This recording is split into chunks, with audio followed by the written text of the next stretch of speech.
Baik, saya mulai dari yang kedua dulu ya. Tolong bedakan antara jumlah dengan nama, itu lain. Ya, tadi disebutkan At-Taubah ayat ke-36. Inna 'iddatasy syuhuri 'indallahi 12 syahran fi kitabillah yauma khalaqas samawati wal ardh minha arba'atun hurum. Ya, di jumlah bilangan bulan di sisi Allah dalam setahun itu ada 12 jumlah bilangan bulan. Tapi Quran tidak merinci namanya mesti apa. Yang pasti kalau waktu kita ingin stabil, ingin baik dalam menata aktivitas, setahun mesti ada 12 bulan. Itu kaidahnya. Dan sudah dibuktikan secara ilmiah, satu-satunya kitab yang menyebutkan bahwa setahun ada 12 bulan itu cuma Quran. Kalimatnya menggunakan syahr. Kata syahr di Quran terulang sebanyak 12 kali. Ya. Syahr itu artinya bulan. Kata syahr di Quran terulang sebanyak 12 kali. Jadi setahun mesti ada 12 bulan. Ini menunjukkan bahwa Quran tidak bertentangan dengan pengetahuan. Ya. Kitab lain tidak ada yang menyatakan demikian. Ini satu. Tapi persoalan namanya mesti apa, ketentuannya bagaimana, ya, itu diserahkan kepada para khalifah untuk mengatur sesuai dengan maslahatnya. Yang pasti setahun mesti ada 12 bulan. Maka tradisi Arab sejak sebelum datang Islam, saya koreksi, bukan saat datang Islam. Sejak sebelum Islam datang, masyarakat Arab sudah memberikan nama sesuai dengan peristiwa yang terjadi di masa itu. Sesuai dengan peristiwa yang terjadi di masa itu. Nanti pada zaman Islam dipertahankan nama-nama itu karena ada kaitan hikmahnya yang sama dengan nilai-nilai Islam. Contoh, nama bulan pertama apa namanya? Tuh, kita sudah salah. Bukan Muharram tapi Al-Muharram. Gitu? Al-Muharram. Muharram segala yang diharamkan. Mabuk itu Muharram. Berselisih itu Muharram. Mencuri itu Muharram. Kalau kita ingin jadikan keadaan ini sesuai dengan dalam bentuk waktu, ya. Misal perbuatan ditempatkan di bentuk waktu. Waktu dilarang kita melakukan sesuatu yang tidak tepat. Maka tambah al di depannya. Al-Muharram. Waktu ini tidak diperkenankan untuk melakukan sesuatu yang dilarang. Orang-orang Arab bersepakat bahwa di bulan itu ada peristiwa. Mereka genjatan senjata, tidak boleh pada saat itu saja. Tidak boleh berkelahi, tidak boleh berperang, tidak boleh mabuk, tidak boleh saling melukai. Maka bulan itu dikenal dengan Al-Muharram. Jauh terjadi sejak sebelum datangnya Islam. Sejak sebelum datangnya Islam. Jadi begitu datang Al-Muharram, mereka genjatan senjata. Selesai itu perang lagi. Jadi kalau misalnya musuhan, ya musuhan di bulan Al-Muharram, kamu misalnya, saya akan bunuh kamu. Ya, tapi bunuhnya nanti bulan depan. Al-Muharram. Ya. Nah, sekarang masuk zamannya Islam. Zamannya Islam masuk. Itu dipertahankan. Saat terjadi pemberian nama, para sahabat kemudian kumpul, mengusulkan pada khalifah. Pada masanya Umar bin Khattab, semua mengusulkan. Tolong diganti saja nanti katanya penanggalan tahunnya ini seperti dalam lahirnya Nabi. Ya. Ada yang mengusulkan wafatnya Nabi seperti wafatnya Isa alaihissalam. Lalu Ali mengusulkan tidak, momentum hijrahnya Nabi saja. Tahunnya berubah menjadi hijrah. Berubah menjadi hijrah. Tapi nama-nama bulannya dipertahankan. Dipertahankan. Kenapa dipertahankan? Ada makna di situ. Ketika kita ingin mengawali hijrah, maka seperti Nabi SAW berhijrahnya, membersihkan sifat buruknya, menghilangkan yang jelek-jeleknya, menjauhi larangan Allah. Maka kalau Anda ingin hijrah kepada Allah, tinggalkan dulu perbuatan-perbuatan yang dilarang oleh Allah Subhanahu wa taala. Anda ingin hijrah, tadinya nggak bisa ngaji, biasa kumpul-kumpul, ngobrol-ngobrol dengan orang, ingin hijrah, tinggalkan perbuatan itu, mulai berangkat kepada yang baik. Jarang jamaah, tinggalkan perbuatan itu, pindah kepada yang baik. Maka ada semakna di situ. Kedua, safar. Safar. Apa artinya safar? Safar itu asalnya dari kata sifar. Bisa kosong, bisa menguning. Menguning, ya. Sesuatu yang menguning itu disebut dengan safar. Sifar artinya kosong. Kenapa disebut dengan safar? Dulu sebelum datangnya Islam, orang-orang Arab pada bulan yang kedua ini mereka biasa merantau, pergi keluar Mekah, pergi ke Yaman, pergi ke Syam dan kemana-mana. Karena mereka pergi keluar untuk apa? Mencari sifar yang menguning, cari emas. Dulu nilai tukarnya emas, cari harta. Ya. Ketika mereka keluar, maaf, kalau di dalam itu penuh, tiba-tiba keluar, yang di dalam bertambah atau kosong? Kosong. Maka bulan kedua disebut dengan sifar, kosong. Ketika datang Islam dipertahankan nama itu karena ada kemiripan dari segi hikmah. Orang-orang yang meninggalkan perbuatan jeleknya, berhijrah kepada Allah, maka mulai dosa-dosanya mulai berkurang, kosong, kosong. Ya. Perbuatan buruknya hilang, kosong. Ya, tumbuh yang baik-baik. Bulan ketiga apa? Rabiul Awal. Artinya Rabi'. Rabi itu artinya musim semi, berbunga. Ya. Kenapa mereka namakan dengan Rabi'? Karena pada bulan yang ketiga itu, kalau kita Maret lah ya, yang Masehinya itu. Karena pada saat itu tumbuhan mulai mekar, cuaca mulai enak, daun-daun mulai tumbuh, bunganya mulai kelihatan, maka disebut dengan Rabi'. Rabi. Diambil makna kiasannya, orang-orang yang pulang dari perantauan membawa harta benda, maka yang di dalam menjadi mekar, perdagangan jadi hidup, orang jadi ceria, disebut Rabi. Atakar Rabi'u takadu yahtalu dhahika. Ya, Masya Allah, Rabi telah datang, semua orang menjadi bergembira. Orang Arab mengatakan demikian. Masuk datangnya Islam, dipertahankan namanya karena ada kemiripan dari segi hikmah. Kalau orang sudah kosong keburukan-keburukannya, maka yang tumbuh apanya? Kebaikan-kebaikannya. Rabi tumbuh kebaikannya. Yang tadinya kumpul-kumpul mulai ke masjid, tumbuh jadi rajin salatnya, rajin baca Qur'annya, maka disebut dengan Rabi. Apa selamanya musim semi? Tidak, semi pasti berakhir. Karena itu bulan keempat disebut dengan bulan keempat, ini ketahuan. Pilih. Jumadal Ula atau Jumadal Tsani? Bukan Jumadal Ula, bukan Jumadal Tsani. Rabiul Akhir. Al-Muharram, Safar, Rabiul Awal, Rabiul Akhir. Ya. Rabiul Akhir bukan Rabiul Tsani, Rabiul Akhir. Dulu di zaman sebelum Islam, musim semi bisa berakhir, hilang. Sudah selesai, berganti lagi. Dipertahankan pada masa Islam untuk memberikan hikmah di sini bahwa, maaf, kebaikan-kebaikan itu tidak mudah mempertahankannya. Tidak sedikit orang rajin salat tiba-tiba jadi meninggalkan salat karena kesibukannya lagi. Tidak sedikit orang hafal Quran jadi hilang hafalannya. Ya, hati-hati. Ini memberikan pesan bahwa kalau sudah beramal muncul kebaikan-kebaikan, jangan ujub dengan amalan, jangan puas dengan amalan, jangan sombong dengan Rabi kita. Karena setiap kali mengangkat sifat Rabi itu, maaf, sombong muncul, riak muncul, maka amalan bisa gugur. Bisa gugur. Ini pesan. Kelima jadi apa? Jumadil Awal. Salah lagi. Jumadil Awal atau Jumadil Ula? Salah lagi. Kalau tidak tahu katakan wallahu a'lam. Alhamdulillah. Bukan Jumadi tapi Jumada. Bukan Jumadi tapi Jumada. Ya, Jumada itu musim kering, gugur. Ya. Jadi hilang musim seminya, muncul musim gugur, kering. Kalau Jumadi, tapi ini bahasa Arab ya. Kalau Jumadi itu orangnya, tampilannya kering, kayak musim gugur gitu ya. Jarang senyum, cemberutan. Itu orang Arab menyebutnya Jumadi. Walaupun namanya Husain dipanggilnya Jumadi. Jumadi, welak katanya. Jumadi ada masalah apa? Madzabik itu. Jumadi itu orangnya, tapi bukan bahasa Jawa ya. Jumadi. Jumada itu iklimnya. Oke. Masuk ke zaman Islam dipertahankan itu. Hati-hati. Kalau kita muncul sifat-sifat kurang baik, Rabinya berakhir, yang muncul Jumada, amalan bisa rontok. Bisa rontok. Tidak sedikit orang baik karena faktor tertentu bisa hilang amalannya. Zikirnya hilang, sholatnya menghilang, baca Qurannya menghilang, karena mungkin faktor dunia. Ya, faktor dunia. Macam-macam. Tadinya rajin sholat sunnah, kesibukan mulai meningkat, sunnah mulai ditinggalkan, baca Quran mulai berkurang. Jumada. Please, ada orang belum dapat kebaikan, dia memang kurang bagus, belum pernah baik. Lingkungan gaul dengan orang pemabuk, orang-orang yang keliru, orang-orang yang salah. Jumada dia. Tapi apakah selamanya orang jelek akan jelek terus? Tidak. Bahkan Quran mengajak untuk berubah menjadi lebih baik. Berubah menjadi lebih baik. Dan musim gugur pun tidak akan selamanya gugur. Satu saat akan berakhir. Makanya setelah Jumadal Ula ada Jumadal. Salah lagi. Ingat, Jumadal Tsani atau Jumadal Akhir? Kalau tidak tahu sekali lagi katakan wallahu a'lam. Bukan Jumadal Ula, bukan Jumadal Tsani. Jumadal Akhirah. Berakhirnya musim gugur. Berakhirnya semua itu berakhir, ya. Nah, ini pun sama. Ketika datang masa Islam dipertahankan nama itu untuk memberikan hikmah, memberikan hikmah. Orang kalau pernah salah jangan putus asa. Ya. Pernah salah, pernah lupa, ada tobat, ayo kembali. Tidak perlu bayar, tidak perlu capek. Anda mau kembali, silakan kembali kepada Allah. Dosa apapun. Karena itulah Bapak Ibu sekalian, saat kita akan taklim ini, jangan soleh sendirian. Anda bisa lewat orang yang jarang sholat. Daripada kita celah, kenapa kita tidak doakan? Ya Allah, lembutkan hatinya untuk bisa bergabung bersama kami tadi. Lembutkan hatinya supaya mau sholat. Doakan supaya berubah. Quran saja tidak mencela, kenapa kita mencela? Quran memberi kesempatan kita tobat, kenapa kita menutupnya? Karena itu bagian yang pertama, ketika ada orang-orang yang kurang baik, tidak sedikit orang jelek di masa Nabi berubah menjadi orang paling hebat. Umar bin Khattab, kenal kita? Kenal di mana?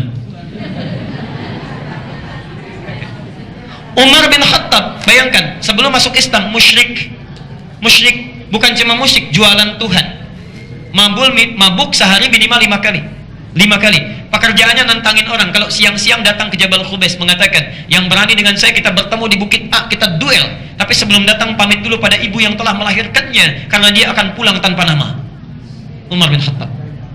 Singkatnya taubat didoakanlah Rasulullah, didoakan, dilembutkan, dapat hidayah, masuk Islam.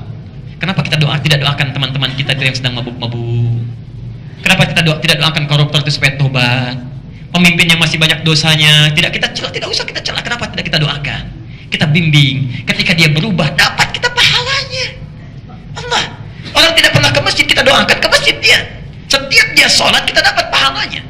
Kalau baca Quran, setiap hurufnya kita dapat 10 kebaikan. At-Tirmidzi nomor hadis 2910. Man qara'a harfan min kitabillah falahu asyru hasanat. Siapa yang membaca satu huruf di Quran dapat 10 kebaikan. Kita yang berkontribusi mengajak dia, hadis Muslim nomor hadis 1893. Man dalla 'ala khairin falahu ajruhu mithla ajri fa'ilihi min ghairi an yanqusa min ajrihi syai'. Siapa yang menunjukkan pada kebaikan, dilakukan kebaikan itu oleh orang tersebut, maka penunjuknya, fasilitatornya dapat kebaikan yang sama dengan orang itu tanpa dikurangi sedikit pun. Insyaallah. Doakan, minta pada Allah. Umar masuk Islam. Baik Islamnya. Saking hebatnya masuk Islamnya, kata Nabi, masuk surga tanpa hisab. Dan satu-satunya sahabat yang bidadarinya sudah menanti di pinggir surga. Karena doanya spesifik. Ya Allah, kalau saya masuk surga, saya ingin bidadari yang pipinya begini lesungnya. Ya, kemudian hidungnya begini, sorot matanya seperti ini. Datang Nabi mengatakan, "Busyralaka ya Umar, kabar baik untukmu ya Umar. Bidadari kamu sudah menunggu di pintu surga, tidak tertukar." Bapak, mana bidadarinya? Saya tanya, Anda pernah mabuk 5 kali dalam sehari? Tidak. Pernah musyrik? Tidak. Kalaupun sempat ada yang kemudian masuk Islam, tidak pernah jualan Tuhan. Tidak ada yang nantangin orang. Pertanyaannya, kenapa orang pernah musyrik, pernah mabuk? Surganya jelas. Kita yang tidak pernah musyrik, tidak mabuk, tidak menantang orang, tidak mencela orang, kenapa sampai sekarang surga tidak jelas, hisab menegangkan, amalan berantakan? Barangkali cara berislam kita tidak seperti cara berislam Umar. Umar melihat Nabi, langsung saya itu dipraktekkan. Lihat Nabi tahajud, besoknya tahajud. Lihat Utsman tahajud, At-Tibyan fi Adab Hawalatil Quran, karangan Imam An-Nawawi, halaman 37, terbitan Darul Hadis. Di situ ada 2 paragraf, setiap paragraf 8 baris. Dikisahkan bagaimana persaingan para sahabat. Utsman itu Pak, sibuknya luar biasa, keluar masuk Madinah, masih sempat tahajud sampai khatam Quran dalam tahajudnya. Kedengaran oleh Umar, kedengaran. Maka besoknya Umar 4 kali khatam Quran, 2 kali siang, 2 kali malam. 2 kali siang, 2 kali malam. Umar infak pada Rasulullah 1/3 hartanya, kedengaran oleh Umar, saya setengahnya. Dikejar, selalu ingin lebih baik. Diikuti sunnah Nabi. Siang-siang Nabi puasa, dengar Nabi puasa Umar. Dengar Nabi tahajud Umar. Jadi diikuti betul. Kita terbalik. Masya Allah. Kalau sahabat sedikit makan, kita sedikit-sedikit makan. Masya Allah. Kalau sahabat sedikit-sedikit tahajud, kita sedikit tahajud. Sedikit-sedikit puasa, kita sedikit puasa. Dan cita-cita kita paling tinggi melebihi para sahabat. Surganya Firdaus bersama Nabi sallallahu alaihi wasallam. Antrinya di mana? Seorang At-Tirmidzi, seorang Ibnu Abbas. Ibnu Abbas sahabat, At-Tirmidzi seorang perawi hadis. Kitabnya banyak, Pak. Sampai sekarang kalau kita baca hadis, itu dapat pahalanya. Beliau berdua itu di akhir hidupnya sampai menangis buta matanya. Menangisi dirinya buta matanya, saking seringnya menangis. Karena takut kalau meninggal dunia masih membawa kesalahan ketika menghadap Allah Subhanahu wa taala. Antum yang sehari berapa baca hadis? Berapa beribadah kita? Yang cita-cita paling tinggi, amal apa yang sudah mau kita bawa? Dosa masih banyak, dengan orang tua bermasalah, dengan anak ada persoalan, belum tobat juga, sampai kapan kita mesti berubah? Karena itu bertakwalah kepada Allah. Itu poinnya. Jadi kalau Anda pernah punya salah, Quran pun membuka peluang untuk kita tobat. Jumadal akhirah, setiap kekeringan akan berakhir, sehingga datanglah Rajab. Bulan kemuliaan, terangkat kita, ya terangkat kemuliaan, bertambah kebaikan. Rajab itu terhormat namanya, kehormatan. Karena itu jangan dilanggar. Ketika datang Rajab sebelum masa Islam jahiliyah, orang tidak boleh berperang untuk penghormatan. Maka orang yang tadinya jauh dari kebaikan, buruk dia, terjebak dalam kejelekan, ketika berubah menjadi baik akan diangkat oleh Allah dan dihormati oleh makhluk. Tidak sedikit orang-orang hebat, ustadz, ulama dulunya punya masa yang sangat kelam. Ada pencuri, ada yang pernah masuk penjara, segalanya. Ketika dia tobat mendekati Allah, bahkan subhanallah, kisah dulunya menjadi inspirasi, tidak pernah diungkap. Terhormat dia, Rajab. Sya'ban, bekal kebaikan. Dulu sebelum masa Islam, bekal mencari air itu Sya'ban. Ya, karena musim panas mulai tiba, mereka mencari air. Karena kalau sudah masuk Ramadan, itu membakar panasnya, tidak bisa keluar. Dicari air. Datang masa Islam dipertahankan nikmatnya. Karena wahyu itu dalam Quran sering diilustrasikan dengan air. Air datang dari langit turun ke bumi menjadikan tanah yang kering menjadi gembur kembali. Air wahyu turun dari langit datang ke hati orang yang tadinya kering menjadikan gembur dekat dengan Allah kembali. Dipertahankan Sya'ban. Kalau sudah Sya'ban berbekal kita rajin puasa. Nabi kalau Sya'ban rajin puasa sunnah. Nyaris sebulan beliau tunaikan. Ramadan, bulan pembakaran. Terbakar sebelum masa Islam, terbakar. Ya, terik, melebur. Saat masuk kepada bulan Ramadan, kalau sudah terhormat itu bekalnya ada, maka dengan bekal itu akan membakar keburukan-keburukan yang ada dalam diri kita. Sehingga muncul Syawal mulai meningkat. Kebaikan mulai meningkat. Mulai santai, Dzulqa'dah. Kalau dulu orang berhaji, sekarang mulai santai. Kalau orang bekalnya sudah meningkat, sudah nyaman, maka bekal menuju Allah akan santai. Pulangnya santai. Orang dipanggil pulang kelepok-kelepok, marah-marah, kemudian bergerak-gerak, kemudian meracau. Yang ini tidak. Ya ayyatuhan nafsul irji'i ila rabbika radiyatan. Insyaallah. Kayak sudah sampaikan, engkau kami saat Ramadan, ahli masjid, rajin ibadah, kurang selalu adzan, pulangnya santai. Amalan meningkat, pulang santai. Hari Jumat Ramadan, cuma menunggu buka Pak Ibu. Merem-melek, tidur saja. Ya ayyatuhan nafsul mutmainnah. Pulangnya santai, Pak. Anda saya lihat tuh di luar merem-melek, belum meninggal juga tuh. Ya. Ahmad Muzammil sebelum Ramadan dikasih persin 2 kali. Ahmad Muzammil seorang pentahsin Quran, pahalanya banyak. Antum tahsin, beliau dapat pahalanya itu karena salah satu penemu metode tahsin di Indonesia. Gak dapat Ramadan, kamu capek kalau Ramadan, sudah wafat saja sekarang. Hari Kamis setelah salat subuh bersin 2 kali, kasih cara bersin 2 kali, tidur, gak bangun lagi. Tadi bersin tuh sudah sekali tadi ya. Hati-hati, belum meninggal juga. Masih ada yang perlu dibakar, belum santai kita. Masya Allah, kalau orang setelah Ramadan sudah siap, gampang pulangnya, cepat diwafatkan. Kita yang dihidupkan sampai hari ini masih membutuhkan semangat, motivasi untuk berubah. Jelas yang bagian pertama ya? Yang kedua, betul, saya percepat, hikmah itu bukan ilmu yang dipelajari pada awalnya, tapi pemberian yang didapatkan sebagai anugerah. Karena itu bahasa Qur'annya wa may yu'tal hikmata faqad utiya khairan katsira. Siapa yang diberi hikmah, Nabi diberi hikmah. Dengan pemberian hikmah itu dipraktekkan oleh Nabi. Ya. Ketika mengajarkan salat ditanamkan hikmahnya melalui akhlak oleh Nabi. Dicatat oleh sahabat, dipelajari oleh ulama, dikumpulkan oleh ulama. Hikmah-hikmah itu kumpulannya disertakan kepada kita untuk kita pelajari. Ada yang langsung dapat lewat ibadah, ada yang langsung dapat lewat pembelajaran itu supaya menikmati proses ibadahnya. Itu awalnya, silsilahnya. Tidak mungkin mendapatkan hikmah kecuali satu lewat tauhid, kenal Allah dulu. Ya. Setelah kenal Allah lewat syariat, bagaimana mempraktekkan ibadah lewat syariat. Ya. Syariat itu bisa dinikmati lewat hikmah, Puncaknya masuk kepada akhlak. Kalau ini semua sudah ada, maka ma'rifah, kenal kita dengan kebaikan kehidupan kita. Kenal Allah disebut ma'rifatullah. Kenal kebaikan dengan manusia disebut dengan ma'rifatul insan. Ya. Maka di sini muncul ma'rifah. Semuanya satu kesatuan, tidak bisa ditinggalkan. Tidak bisa. Misal, saya sudah dapat hikmah saja. Puncak ibadah itu hikmah. Kalau sudah dapat hikmah, tak perlu ibadah lagi. Ada yang demikian, itu berlebihan. Nabi saja yang sudah dapat hikmah, Rasul masih sholat. Nabi, Rasul dapat hikmah diberi oleh Allah, masih sholat. Masa kita yang bukan Nabi, bukan Rasul, hikmah nggak jelas, nggak mau sholat? Ya. Ada dulu orang liberal mengatakan begini, inna sholata tanha 'anil fahsya wal munkar. Salat itu fungsinya mencegah perbuatan keji dan mungkar. Kalau saya sudah bisa mencegah perbuatan keji dan mungkar, maka saya tidak perlu salat. Kami jawab, meninggalkan salat itu perbuatan mungkar. Meninggalkan salat itu perbuatan mungkar. Kalau Anda tidak salat, sama saja Anda masuk pada perbuatan mungkar. Kalau Bapak ingin lebih jelas, tadi lihat kata Bapak ada kelompok sufistik tasawuf yang mengatakan kalau sudah mencapai hikmah tidak perlu ibadah.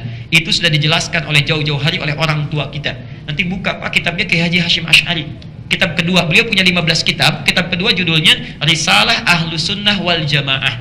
Halaman ke-11 paragraf kedua baris 1 sampai 4. Perhatikan di situ kalimatnya. Di halaman 9 diberi judul Fasdun awwalu dhuhuri bid'atin fi ardi Jawa. Pasal pembahasan awal munculnya bid'ah di tanah Jawa. Bid'ah yang dimaksudkan bukan bid'ah fikih tapi bid'ah akidah. Wa al-mubtadi'ina fiha, dan tokoh-tokoh bid'ahnya. Di halaman yang tadi saya sebutkan, itu disebutkan kalimatnya begini. Wa minhum al-abahiyuna, di antara aliran menyimpang itu aliran abahiyun, abah-abah semua boleh. Siapa mereka? Aliran zikir yang punya bacaan tertentu, wasafa qalbuhu, karena seringnya zikir merasa dekat dengan Allah, menyimpulkan sudah bersih hatinya. Kalau sudah bersih hatinya, tidak berlaku bagi mereka al-amru wal nahyu, ya, al-ma'ruf wal munkar, tidak berlaku perintah dan larangan. Jadi akan ada orang yang mengatakan begini, Bapak Ibu datang sedang zuhur, masuk waktu zuhur, Pak Kiainya masih duduk, ditanya, Pak Kiai kok nggak sholat? Ada ilmunya belum nyampe. Pak Kiai berdiri di sini, duduk di sini, tapi rohnya sedang sholat menghadap Allah. Itu kata Syekh Hashim Al-Ash'ari, itu aliran yang menyimpang, bid'ah. Beliau sendiri mengatakan, ya. Halaman ke-13 ya, kalau kita teruskan, ya, itu ketika sudah mencela Syiah disebut menyimpang, Tidak percaya buka halaman 10-nya. Halaman 10-nya paragraf yang ketiga dari 1 sampai 5. Wa minhum rafidhiyuna, di antara aliran menyimpang di tanah Jawa yang datang tadinya enggak ada, tiba-tiba ada. Rafidhiyuna itu Syiah Rafidah. Yasubuna ashab Rasulillah Sayyidina Abu Bakr wa Umar radhiyallahu anhuma. Yang kerjaannya selalu mencela sahabat Nabi, terutama Abu Bakar dan Umar. Disebutkan oleh beliau. Nah, yang paling menarik beliau sebutkan juga, wa minhum jahlatul mutasawwifah. Di antara mereka ada yang aliran sufi yang paling bodoh. Jahlatul mutasawwifah, aliran sufi yang paling bodoh. Siapa mereka? Ini yang disebutkan oleh beliau, yang ada kalimat manunggaling kaula Gusti, Tuhan menyatu dengan saya. Ya. Siapa Anda Syekh? Saya adalah Allah. Allah sedang apa? Allah sedang makan. Itu yang dirinya merasa dengan seperti Tuhan, merasa seperti Tuhan. Itu yang berlebihan, itu pasti salah, itu pasti keliru. Ya, pasti keliru. Jadi hikmah tidak bisa berpisah dengan syariat. Syariat harus bersanding dengan tauhid. Kalau Nabi saja tidak aneh-aneh, maka kita yang bukan Nabi aneh? Ya. Itu tidak tepat menurut saya. Dan hati-hati, ciri khas orang Indonesia, saya tutup, itu punya penyakit cepat heran, mudah kagum. Cepat heran, mudah kagum. Ada mall baru dibuka, langsung ke sana rame-rame. Numpang heran aja, belanja tidak. Buka satu lagi, ramai. Numpang kagum aja, belanja tidak. Bikin status, gampang. Yang paling aneh, dalam hal menyimpang pun diikuti juga. Kan sekarang bagaimana entertainnya? Kalau dibungkus bagus, pengikut banyak. Coba terakhir kemarin tuh, flashback dulu lah ke belakang, kemarin sering saya sampaikan itu. Coba, kalau ada aliran sesat di Indonesia, pasti ada pengikutnya. Pasti ada itu. Ahmad Musaddiq, pelatih bulu tangkis, ngaku Nabi, ada yang ikut. Tangkap oleh polisi, ditanya, kenapa Anda ngaku Nabi? Saya ke Bogor Pak, dapat wahyu katanya. Orang ke Bogor dapat talas, dia dapat wahyu. Ada pengikutnya. Tobat, dibimbing. Selesai ini muncul di Bandung, Sayuti, tukang cukur. Jadi Nabi, ada juga pengikutnya. Anda bayangkan, ngaku Nabi, ada juga pengikutnya. Kan aneh itu namanya. Tobat lagi. Bandung sudah, Bogor sudah, Jakarta nggak mau ketinggalan. Karena ibu kota besar, Nabi sudah ada, Malaikat Jibril. Dia Eden, Malaikat Jibril. Ada juga pengikutnya, lebih banyak lagi, lebih banyak. Ditangkap polisi, dihukum 2 tahun. Sadarkan, polisi kita, jangankan yang lain, Malaikat Jibril ditangkap. Tobat 2 tahun, selesai itu. Apa selesai? Tidak. Di Mekah langsung, Jakarta sudah, ini sudah, Mekah langsung. 11 orang, Imam Mahdi. Jibril sudah, Nabi sudah, Imam Mahdi belum. Tidak tanggung-tanggung, hari Sabtu, Idul Fitri sendirian, khutbah di depan Ka'bah. Ada juga pengikutnya. InsyaAllah. Jadi kalau kita bisa mengikuti yang baik, kenapa perlu pilih yang jelek? Ya, karena itu penting kita belajar, perbaiki keadaan diri kita, sehingga pelajaran kita bisa sesuai dengan konteks agama kita. Saya kira kita cukupkan dulu sampai di sini. Kalau benar dari Allah dan Rasulnya, kalau salah itu mutlak kesalahan saya pribadi. Tinggalkan pendapat saya, ambil pendapat ustadz lain yang lebih baik sesuai dengan Quran dan Sunnah.